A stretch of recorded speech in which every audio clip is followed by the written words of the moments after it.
Olá, alunos!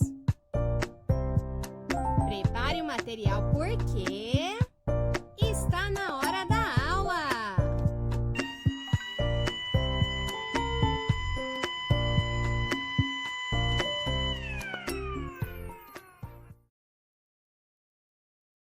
Aula de Geografia.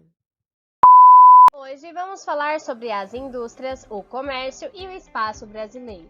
O espaço industrial brasileiro, ou seja, pela distribuição das áreas industriais no Brasil, é fruto da herança histórica do país, sobretudo do processo de industrialização ocorrido em território brasileiro.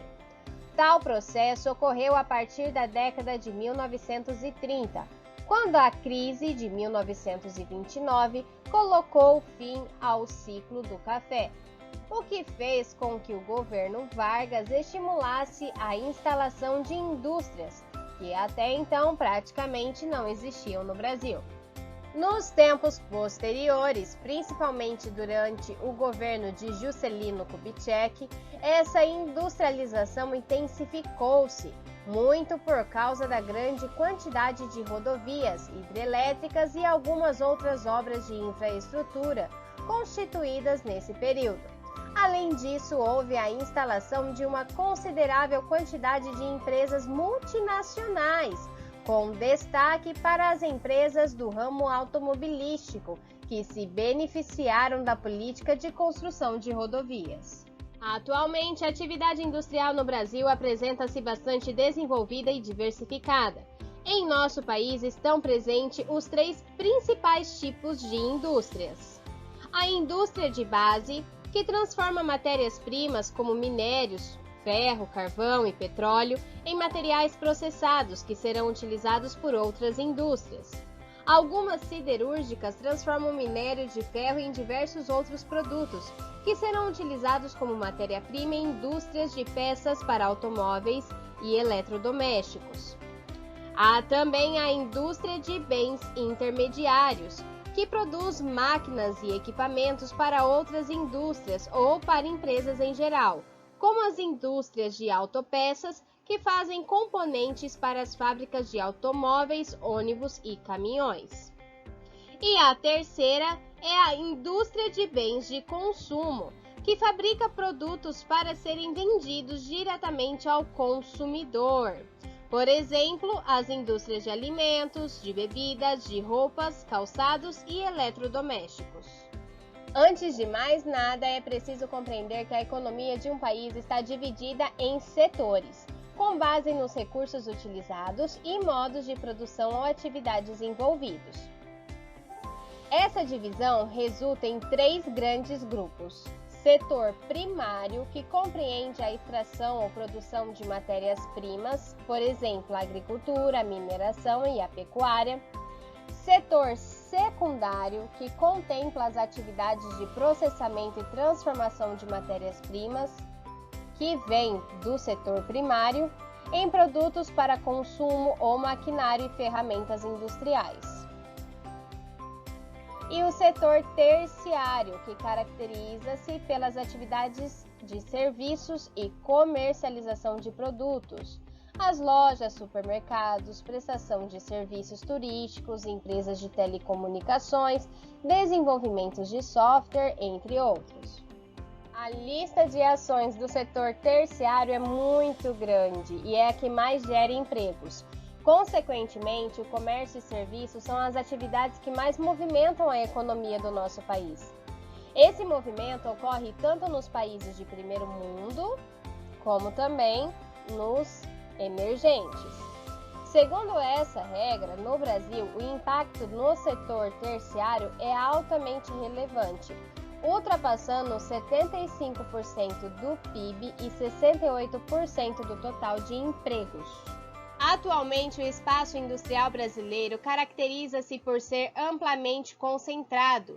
Isso quer dizer que a maior parte das indústrias do país encontra-se em uma região específica, mais precisamente no Sudeste, com grande destaque para os estados de São Paulo e Rio de Janeiro, que juntos abrigam mais da metade das indústrias do Brasil. Essa concentração ocorre devido a alguns fatores históricos, logísticos e econômicos. A proximidade com grandes cidades como Rio de Janeiro e São Paulo, centros consumidores e fornecedores de mão de obra, com áreas produtoras de matérias-primas e também com portos como os de Santos, no estado de São Paulo, por onde a produção é exportada para outros países. As regiões Sul e Nordeste também têm áreas de concentração industrial. Centro-Oeste e Norte são as regiões brasileiras com menor quantidade de indústrias. Em nosso país, existem indústrias modernas que empregam tecnologia altamente desenvolvida, como a indústria de aviões, telefones, celulares, computadores, automóveis e medicamentos. Mas também há espaço para indústrias que empregam técnicas tradicionais, como as pequenas fábricas de doce, de confecções, entre outras.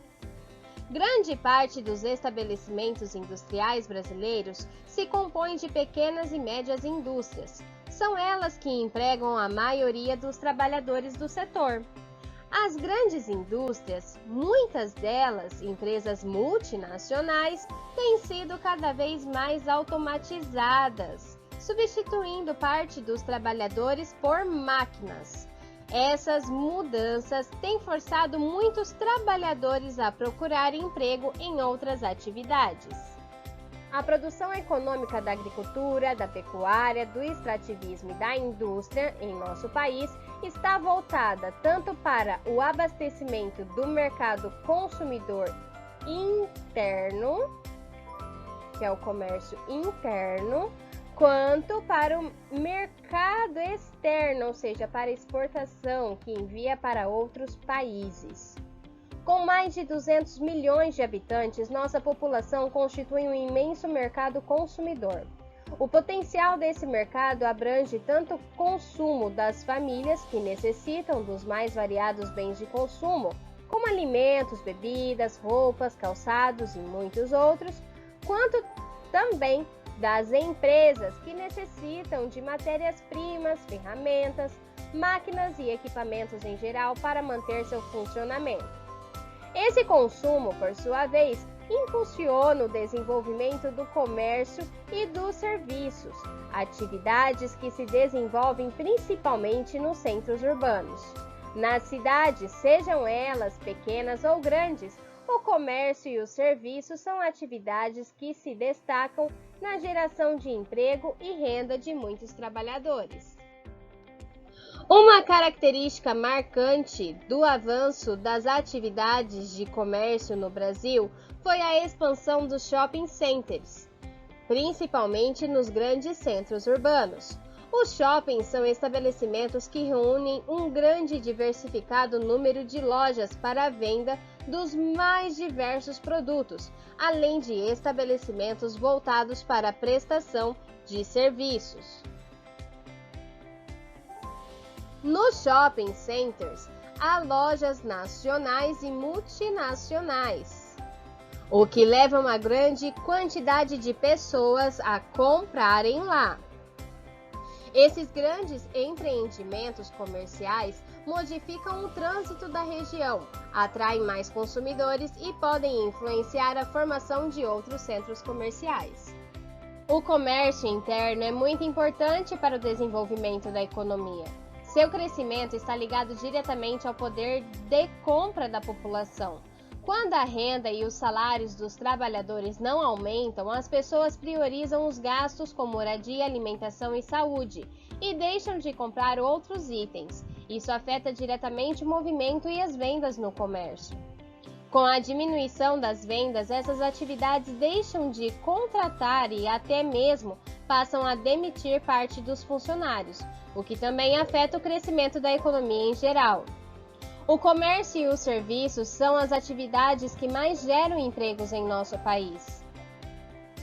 Segundo informações de 2016, de cada 100 trabalhadores empregados, 75 trabalham no comércio e em serviços, 21 trabalham na indústria e na construção e 4 trabalham nas atividades agropecuárias e extrativistas.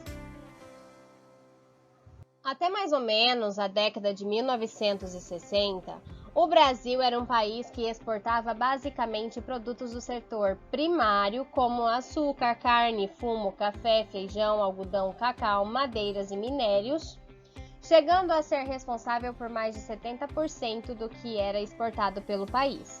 Com o capitalismo numa fase mais avançada, países subdesenvolvidos e industrializados passaram a ganhar importância na produção industrial. Assim, o Brasil passou a exportar produtos industrializados e processados, como suco de laranja, calçados, produtos químicos, veículos, peças para aviões e até aviões completos, tornando a economia brasileira mais diversificada e complexa.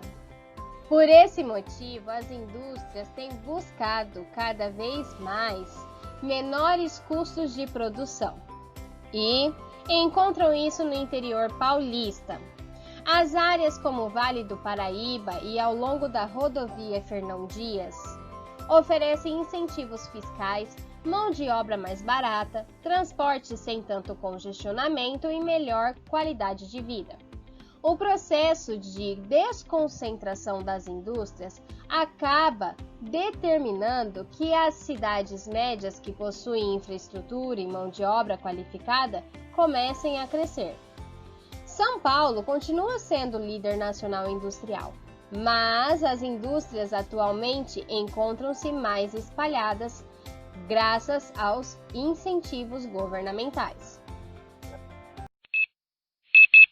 Agora vamos para as atividades. Agora vocês irão fazer as atividades das páginas 138, 139, 141, 142 e 143 do livro didático. Página 138. Faça uma pesquisa e verifique se no município onde você mora existem indústrias modernas ou tradicionais. Informe-se sobre os produtos que elas fabricam. Anote no caderno alguns exemplos se houver. Página 139. 1. Complete o quadro com as informações que estão faltando. Tipos de indústria de base, descrição e exemplos. Tipos de indústria de bens intermediários, descrição e exemplos. Tipos de indústria de bens de consumo, descrição e exemplos. 2. Sobre a distribuição da indústria no território brasileiro, responda as questões: A. Em qual região do país predominam as áreas de maior concentração industrial?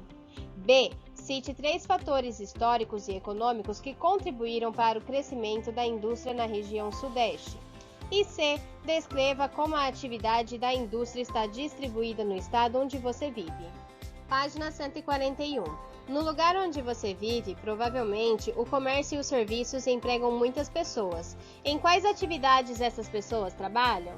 Página 142. Pesquise e escreva o nome de alguns produtos importados que podem ser encontrados no comércio do município onde você mora. Para saber a procedência, observe a etiqueta ou rótulos deles. Página 143. 1. Cite 2 exemplos que mostram a importância do comércio e dos serviços para a economia. 2. Explique como a renda da população afeta o crescimento do comércio. 3. Leia o texto a seguir e responda as questões no caderno. Embora ainda predomine um modo tradicional de comprar um produto, no qual entramos em um estabelecimento comercial e pedimos o que queremos aos atendentes, o comércio mudou muito nas últimas décadas.